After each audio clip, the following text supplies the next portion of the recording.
I loved dying. It's my favorite thing. I can hardly wait to do it again. So, my death was accidental and unexpected. That taught me that dying on purpose is something I will never do. People are scared of dying. They treat death like a tiger that's stalking them, yet they won't take time to investigate it. I believe dying should not be feared. I've died 3 times. I'll share with you one of those experiences. The other 2 are being written about in my book, as well as how I recovered from those experiences. In January 1991, I set 2 goals: exercise every day and get better at listening to the thought information from the conversations that I had in my mind. You know, those inner dialogues that we all have with ourselves. I have named those private inner conversations in thought. So I had my goals for the year, but I failed. In September of that same year, I was asking for more information from my in-thought, but the very next day, I took a pound of ground beef out of the freezer, put it on the cupboard to thaw for dinner, went to the garage, got on my bike, and I heard these words: "Wear your helmet." Yeah, if I had one. If I had listened to, if I had acted on my in-thought information right then, I would have saved myself decades of excruciating pain and agonizing rehabilitation. But in-thought is kind. It tried to get me a second warning. As I rode around the block on my pearl white bike, I see my neighbor in the front yard and stop to say hello. She inquires, "Where are you going?" And I said, "Down to the gas station, 2 miles, 20 minutes. And she said, "I don't think you should go." And I said, "It's fine, I'll see you soon." And I rode off, and I heard her say, "I wish you wouldn't go." It had only taken my in-thought and hers 5 minutes to deliver those 3 warnings, but I wouldn't listen. So much for my goal to pay more attention to in-thought. As I rode out onto the narrow highway, I hadn't gone half a mile when I see 2 cars coming, and I move to save my life, and I feel my front tire go out from under me into an open storm drain. I brace for impact. Impact never came. You may wonder what it feels like to die. In that moment, I learned that dying has no sound. It has no impact. It has no force. Dying holds only peace. Words won't do, but I will do my best to describe death for you. I find myself in a beautiful, bright fog, shimmering with information and intelligence. This intelligence is moving through me. It's in me. It is me. I'm alive with information, and I instantly know and understand every event and the meaning of it in my life so far. This powerful intelligence is my in-thought. You know, I had asked for more of this. Remember the 3 warnings I had ignored? With stunning clarity, I am given unlimited knowledge. And I feel like the fog isn't really a fog at all, but all of the information about my life so far and the information I needed for my life going forward. The biggest surprise?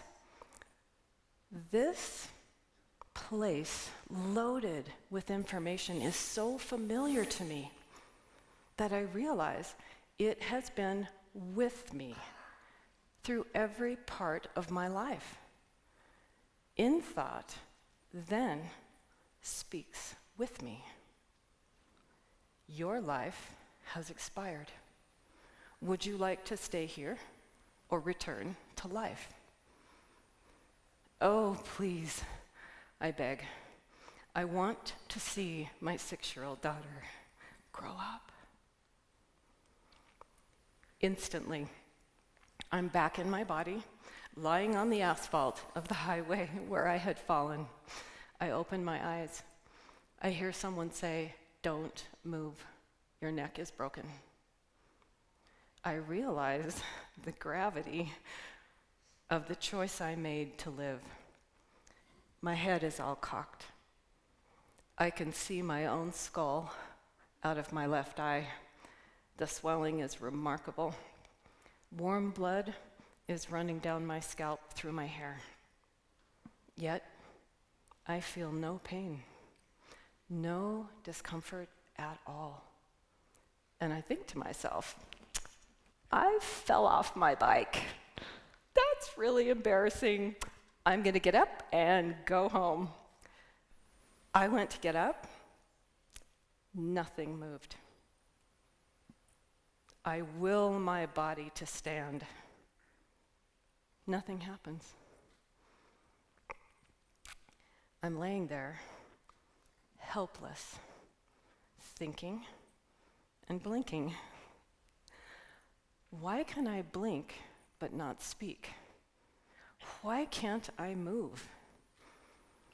At that point, that very point, I know I'm not alone, and I have access to everything I need to know to get through this. And in that moment, that very moment, I realize I had never been alone in my life, even when completely alone. Peace fills me. Love fills me. I relax. And as odd as it may seem, I strike up a conversation within thought. I'm paralyzed, I say, yet I feel incredibly calm. If I'm going to be a vegetable for the rest of my life and unable to speak, please leave me with my eyesight. I just want to watch my daughter grow up. In that moment, my hands, those paralyzed hands, begin to curl. They start to shake. My arms contort. And the paramedic says, she's having a seizure. But I was sobbing that there was any movement at all. I hear the other paramedic say, my situation is dire. Blood pressure 45/20. Internal bleeding, going into shock. I lose connection with time. The next thing I know, a doctor standing over me. My husband is there. The doctor declares, her spleen's ruptured, she has broken ribs, internal bleeding. The injury in her brain is probably already causing irreversible damage. Just so you know, there are 7 patients ahead of her for emergency surgery. Do not expect her to make it. A nurse grabs my stretcher, wheels me into an empty room, preps me for surgery, and leaves. I'm getting colder with each breath I take. The room is getting brighter. Life force is draining out of me. I have moments to live. This I know. And in thought is still there. So I inquire, I'm dying, and there's nothing anyone here can do about it. What do I need to know to live? And instantly, this was an odd sensation. I lift completely out of my body, and I see a scene from when I was 8 years old. My mom is pregnant, sitting at the dinner table, feeding a toddler. I'm there with my siblings, too. But I'm not getting as much attention from my mom as I think I need, so I leave the table, sneak into the living room, and bite the baby. The baby wails. And somehow, in thought, amplifies the baby. And I am the baby. I feel the baby's pain. Then I am my mom, and I feel her nausea, her fatigue, and her exasperation at having to get up and get the baby. Then I feel the loss my siblings feel at the dinner table, not having my mom there. It weakens them. But because my goal had been to receive more information from my in-thought, I am led to see, I am made to feel even more. And I am my siblings the next day at school and their friends, and I feel the ripple effect of my unkind baby bite and how it weakens each of them, the family, the friends, their families, in one big extension. It goes on and on. I am powerless to stop it. It goes full circle until it touches every living thing and hits me from behind like a 300-foot wall of water. I am overcome. My unkind act damaged every living thing in unseen but tangible ways. This was an amazing and terrible experience. But now it's over, and in thought asks, did you learn? Yes, I did. To my considerable relief, I'm then shown how a single act of kindness also goes out. The ripple effect touches every living thing and makes it stronger. Instantly, I'm back in my body on a stretcher, being moved to an operating table, given an IV, darkness comes. And the next morning, I wake up in a hospital room. The intern says, I don't know if you can hear me, and I don't know if you can understand me. But last night when we opened you up, your spleen was cut in half, yet it had healed itself in 2 pieces. I don't know if you understand this, but that was a miracle. People usually bleed to death from ruptured spleens in 45 minutes. I did bleed to death last night, I'm thinking to myself. And if I could have spoken, I would have told him that, and that yes, there was more than one miracle last night. It's been 30 years since that event, and if I had listened to those 3 warnings, I wouldn't have had to suffer as much as I did in my life. I've reflected on this often and come to these conclusions. Share them with you now. Number 1, listen to in thought. It's trying to help you. Number 2, ask questions of it, and then act on the information you receive. You don't have to die to understand in thought, but apparently I did. The summation: now I embrace life and death.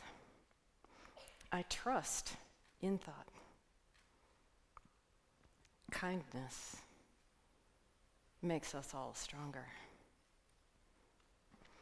Often I meditate and wonder, how much more would people really live if they weren't afraid of dying? And how much more kind would we all be if we all knew what I learned about while dying?